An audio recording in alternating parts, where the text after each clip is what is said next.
What if I told you that the greatest journey you'll ever take isn't across oceans or galaxies, but inward? What if the face you've been searching for in prayer, in love, in silence, has been hidden behind your own reflection all along? Ibn Arabi once said, "He who knows himself, knows his Lord." But what does that mean? To know yourself so deeply that the infinite begins to look back through your eyes. The modern world teaches us to look outward, to chase meaning, to build identities, to search for something greater than ourselves. But the mystics like Ibn Arabi whispered a different truth, that the greatest mystery isn't out there in the stars. It's inside the silence between your thoughts. They said, to know God, you must first know yourself, not the self made of name, status, or story, but the self before all that, the self that was there before you were called you. Ibn Arabi called the human being a mirror of the divine. Imagine this, the infinite, in its vastness, desired to be known, and so it created the human heart as a mirror to see its own beauty. When you look within, you are not simply exploring your mind, you are standing at the edge of eternity, gazing into the reflection of the divine itself. But here's the paradox. You cannot find the divine by adding more knowledge. You find it by unlearning everything that isn't true, by stripping away illusion after illusion, mask after mask, until only silence remains, and in that silence, the face of the infinite shines through. When Ibn Arabi says, "He who knows himself, knows his Lord," he's not speaking of intellectual knowledge. He's pointing toward an awakening, a direct realization that the light within your being is not separate from the light that created the stars. You are not the drop apart from the ocean. You are the ocean, momentarily remembering itself as a drop. And this is why the mystics call it the Great Return. Every soul is returning, not to somewhere else, but to its own divine center. Every longing you feel is not weakness, it is the infinite longing for itself through you. When you understand this, prayer changes. It stops being a call to a distant God and becomes a whisper from your own heart to the source within it. When you love, it is not you who loves, it is love loving through you. And when you awaken, it is not a new self that is born, but the false one that dissolves. To know yourself, then, is the most sacred form of worship, because through that knowing, you remember what has always been true, that there is no distance between you and the divine, that the mirror and the reflection were never to. So, when you sit alone in silence, and you feel the ache of emptiness, don't run from it. That emptiness is not absence, it's an invitation. It's the divine reaching through your own heart, saying, "Come back. Look within. The one you seek is already here. He who knows himself, knows his Lord. The greatest pilgrimage is not the one that crosses deserts, seas, or mountains, but the one that begins in the silent chambers of the heart. It does not require footsteps, only awareness. The soul is both the traveler and the destination, the seeker and the sought. When the gaze turns inward, when the noise of the world fades and the senses are no longer chasing shadows, the true journey begins. This path is not made of distance, but of remembrance. Every breath becomes a step, every heartbeat an echo of the infinite calling you home. The outer world is vast, but the inner world is boundless, a horizon without end where the universe folds into a single point of consciousness. You may have searched through knowledge, through books, through voices of prophets and poets, but the truth they pointed to has always lived behind your own ribs. The words of the wise are only mirrors, polished so that you may see the reflection of what you already are. Ibn Arabi spoke of the self as the meeting place of all realities, the space where heaven and earth, spirit and form, converge. To know yourself, therefore, is not to look at personality or memory. It is to awaken to that sacred inner section within, where the divine contemplates its own being through you. The outer pilgrimage leads the body across the earth. The inner pilgrimage leads the soul across the veil of separation. As you turn inward, you begin to sense that the world outside is a reflection of the world within. Every joy and sorrow, every love and loss, is a verse in the sacred book of your own existence. The sun rises in your heart before it rises in the sky. The rivers that flow through creation flow also through your veins. The stars that glitter in the night mirror the sparks of awareness within your own consciousness. When the mystics said, "Man is the microcosm of the macrocosm," they meant that the entire creation dwells within you in miniature, a living mirror through which the universe contemplates itself. The journey inward is not without trials. To walk this path is to face the illusions you have mistaken for yourself, the masks of ego, the noise of desire, the stories you tell to feel safe. Each illusion is a gate you must pass through, each mask a veil you must lift. The deeper you travel, the more the familiar dissolves. The names and forms that once defined you fall away like leaves in autumn, revealing the naked tree of being. This is why few undertake the true pilgrimage. It requires courage to face the truth that nothing you can cling to is truly you. As the false layers dissolve, a light begins to shimmer from beneath. It is not a light you see with your eyes, but one you feel, subtle, infinite, radiant. It is the light of consciousness itself, the light that existed before the sun, the light that will remain when all forms fade. That light is the same light Ibn Arabi spoke of when he said, "The real is the light of everything that exists. To perceive it is to recognize that the divine has never been absent. What you saw in temples, in stars, in sacred rituals, has been whispering from within all along." There comes a moment when the traveler realizes that the destination was never a place, but a state of seeing. The path folds back upon itself, and the seeker dissolves into what is sought. The mirror no longer reflects, it becomes transparent, revealing only the face of the real. In that stillness, the soul remembers what it has always known, that it was never lost, never apart, never other. The journey was the awakening of remembrance, the unfolding of what was always present but unseen. The heart becomes the Kaaba, the sacred center around which the entire universe turns. And in that turning, everything becomes worship, everything becomes union, everything becomes one. You said, "You are not created to worship a distant God hidden beyond the clouds of heaven, but to reveal the divine through your very being. Existence itself is the revelation of the infinite, and you are one of its most intimate expressions." Ibn Arabi said that the human being is the mirror in which God beholds his own beauty. Imagine the vastness of the eternal longing to see itself, and from that longing, a spark was born, consciousness, awareness, the human soul. The Creator looked into the depths of its own mystery and manifested you so that it might know itself through your eyes.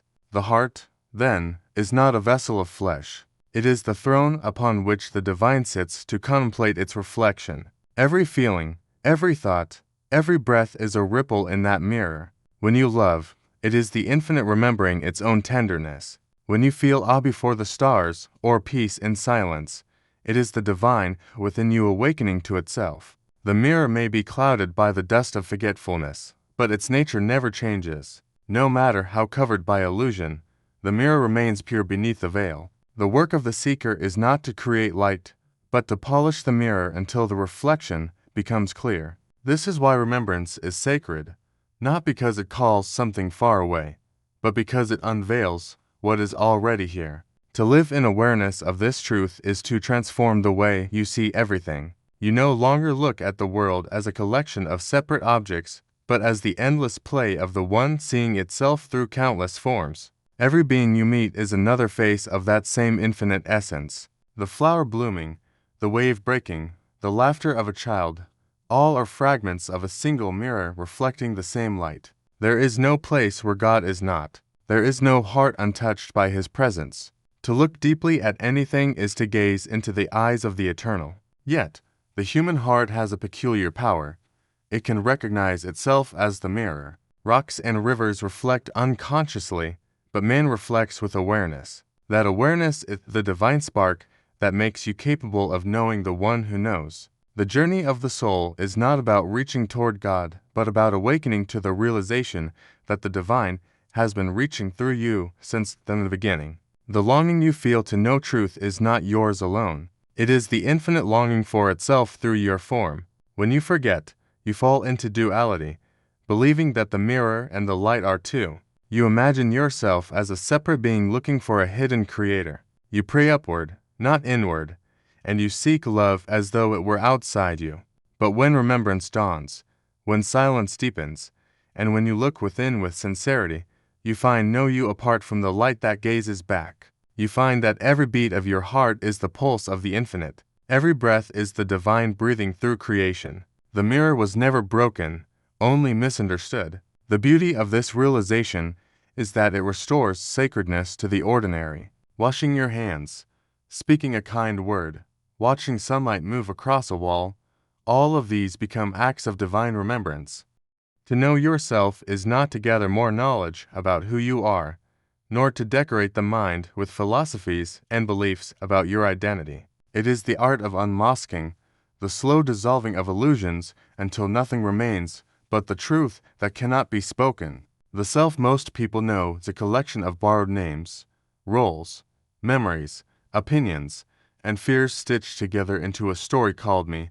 Yet this story is not the essence. It is only the shadow cast by something infinitely greater. Ibn Arabi said that the human being is both the veil and the revelation, both the mirror and the dust upon it. To know yourself is to clear the dust, to polish the surface, until what remains is the face of the real gazing back through your own eyes. At first, this path feels like loss. You begin to see that much of what you called you was never truly yours. The voice of the ego clings to titles, beliefs, possessions, and memories, fearing its own disappearance. But self-knowledge begins when you dare to ask, who am I without these things? When you strip away what can be taken, the body that changes, the emotions that come and go, the thoughts that rise and fade, what remains? The mystics say that what remains is the pure awareness that has always been there, silently witnessing every experience. That awareness is not a thing among things. It is the light by which all things are seen. Ibn Arabi often described the process of knowing oneself as the unveiling of the hidden treasure within. This treasure is not found through effort or striving, but through surrender, a willingness to let go of every false certainty. The seeker discovers that truth does not arrive from the outside. It is revealed when the noise within subsides. The heart becomes a clear mirror, and in that mirror the divine sees itself. The moment of recognition is not dramatic or loud. It is quiet, almost fragile. The instant when you realize that what you have been seeking has been looking through your eyes all along. The false self resists this discovery because it cannot survive it. It is built on separation, on the illusion that I am here and the world is out there, that God is distant and life is something to control. But as this illusion begins to dissolve, a new vision arises, one in which the boundaries blur and the lines between you and the infinite fade like mist under the morning sun. You begin to see that everything you took as other was never truly apart from you. Every experience, every being, every sound and silence, all are ripples in the same vast ocean of consciousness. This is not an idea to be believed, but a reality to be lived. The intellect cannot hold it, for it is larger than thought. It can only be known in stillness, when the mind bows and the heart listens, when you are no longer chasing after definitions, when you stop clinging to what must change, a deep calm begins to rise within. That calm is not emptiness. It is fullness beyond measure, the still joy of being itself. It is what Ibn Arabi called the station of witnessing, the moment when the seeker and the sought are revealed to be one and the same. In this awakening, you do not become something new. You return to what you have always been. The journey of unmasking is not a transformation, but a remembrance. The divine has been wearing your face since before you were born, playing the game of forgetting and finding, hiding and revealing. When the masks fall, you see that even your imperfections, your pain, and your doubts were part of. You said, you are not separate from the divine any more than a wave is separate from the sea. The illusion of distance is born from the movement of perception. The wave rises, and for a brief moment it believes itself to be something apart. It takes on a shape, a name, an identity, forgetting that the ocean beneath it is what gives it life. So it struggles, afraid of disappearing, unaware that to fall back into the sea is not to die, but to return home. This is the condition of the human soul. It rises in the vastness of the infinite, forgetful of its origin, mistaking the surface for existence itself. It names itself, clings to form, and calls this temporary dance me. Yet beneath the noise of selfhood, the truth waits, calm, endless, unbroken, the ocean of being from which you have never departed. Ibn Arabi taught that all existence is a single reality expressing itself in countless forms. Every drop of rain, every spark of light, every beating heart is a reflection of that one essence. To perceive separation is to look only at the surface, to mistake the movement for the mover. The mystic learns to see with the inner eye, to look past the form into the essence. When you gaze deeply into anything, a stone, a tree, a human face, you begin to sense the same silent presence within it, the same breath that sustains your own being. What you love in another is the divine calling to itself through a different form. What you fear losing was never truly yours, for it belongs to the one from which all things arise and to which all return. To remember this truth is to awaken from the dream of separation. The drop that knows it is ocean cannot be destroyed. It moves in harmony with the tides of existence. The soul that remembers its source is no longer terrified of change, for it sees that life and death are but waves rising and falling in an eternal rhythm. Every end is only a change of shape, a return to the formless. The ocean never laments the passing of a wave, for the wave was never other than itself. So too, the divine does not mourn creation nor rejoice in its return. It simply is, expressing itself in infinite cycles of manifestation and dissolution. This realization brings freedom, not as an escape from the world, but as a deeper participation in it. When you know you are ocean, you no longer fight the waves. You move with grace through joy and sorrow, through gain and loss, understanding that every moment is the movement of the one through you. Love becomes the natural current of existence, for there is nothing left to defend. To love another is to recognize yourself in them, to see the same water dancing in a different form.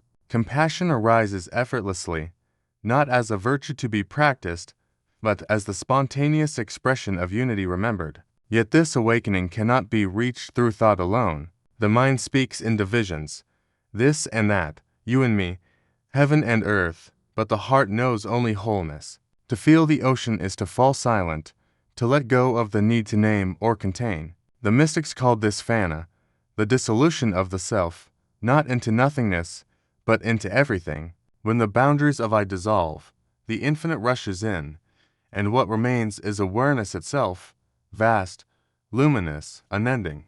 In that awareness, every form is sacred, for every form reveals the same essence. Who said, "In the stillness between your thoughts, something vast is listening." It does not belong to time or memory. It existed before the mind began to speak. You have felt it in moments when the world becomes silent, just before dawn, in the hush after a prayer, in the breath you forget you are breathing. That still presence is not absence. It is the foundation of all that is. The mystics called it the hidden language of the divine, the silence through which the infinite reveals itself. Ibn Arabi said that silence is the speech of God, for in that silence the real discloses what words cannot hold. Most people live imprisoned in noise, the endless commentary of thought, the clamor of desire, the chatter of the world. Yet beneath that noise, the ocean of silence remains undisturbed. You cannot hear it because you are listening outward, to echoes instead of the source. But when attention turns inward, when the mind softens and the senses grow still, a doorway opens. You begin to sense that silence is not the absence of sound, but the presence of awareness itself, vast, luminous, and unchanging. Every sound arises within it, every word returns to it, and yet it remains untouched, eternal. In this silence, the divine listens to itself. Every heartbeat, every breeze, every whisper of thought is part of an infinite conversation between creator and creation. You are both the listener and the listened to, the echo and the origin. When you pray, it is the infinite praying to itself through your lips. When you listen in stillness, it is the same infinite listening through your awareness. This is why the mystics taught that silence is not emptiness, but fullness, too complete to be expressed, too vast to be divided. It contains all sounds, all words, all meanings before they take form. If you look deeply, you will see that silence is present even in sound. Between every note of music lies a space that gives meaning to the melody. Without those pauses, music would be chaos. The same is true of life. Silence is the hidden rhythm that holds creation together, the unseen balance that allows everything to exist in harmony. Every thought you think, every emotion you feel, arises from that silent ground. You may not notice it, but it is always there, patient, still, infinite. Like the night sky that holds all stars, silence holds all experience. Ibn Arabi said that the heart must become an open mirror, reflecting both sound and silence without attachment to either. When the heart is restless, it distorts what it reflects, but when it becomes still, it mirrors the divine perfectly. Silence is the polishing of that mirror. Each moment of inner quiet wipes away another layer of dust, another veil of distraction. In that clarity, you begin to perceive reality not through the mind, but through direct knowing.